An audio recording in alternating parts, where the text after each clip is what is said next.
कह रहा है किसी गांव की जनसंख्या 2,90,000 थी पहले वर्ष के अंत में 15% और दूसरे वर्ष में 30% की वृद्धि हुई, तो कह रहे 2 वर्ष बाद जनसंख्या कितनी है। 15% को लिख सकते हैं कितना, 3/20।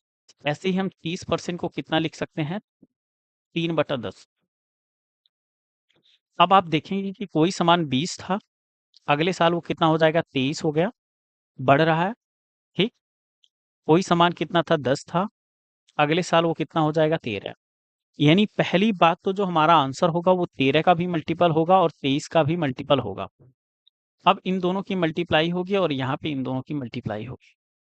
तो आपको दिख रहा होगा कि ये जो है 2,90,000, ये जो 2,90,000 है ये किसके बराबर हो जाएगा, ये बराबर हो जाएगा 20 इंटू 10 के बराबर हो जाएगा। और वैल्यू हमको जो निकालनी है वो 23 इंटू 13 की वैल्यू निकालनी है।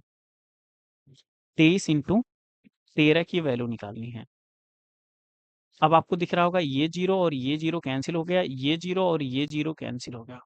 2 से इसको भी काट दो, इसको मैं लिख सकता हूँ 290 इंटू 10 लिख सकता हूँ। 2 से जैसे ही काटा ये 5 बार में चला जाएगा। अब आपको दिख रहा होगा, ठीक है, ये 29 इंटू, इसको ले लेता हूँ 23 इंटू 13 इंटू कितना हो जाएगा, 50। अब 50 में आपको दिख रहा होगा कि एक ही 25 आ रहा है। पहली बात तो जीरो एक ही आएगा और दूसरा क्या है, 25 आ रहा है। तो यानी 25 का मल्टीपल होगा और लास्ट में जीरो एक ही होगा, तो ये नहीं होगा हमारा, ये भी नहीं होगा और ये भी नहीं होगा। तो हमारा राइट आंसर क्या हो जाएगा, ये ऑप्शन।